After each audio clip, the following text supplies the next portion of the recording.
বিদেশি ঋণ পরিশোধের চাপ কিছুটা কমাতে নতুন উদ্যোগ নিয়েছে বাংলাদেশের অন্তর্বর্তী সরকার।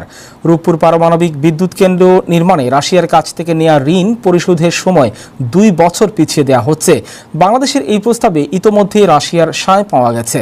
অন্যদিকে বর্তমান রাজনৈতিক পরিস্থিতির পরিপ্রেক্ষিতে চীনের কাছ থেকে $5 বিলিয়ন ঋণ নেওয়ার পরিকল্পনা স্থগিত করেছে অন্তর্বর্তীকালীন সরকার।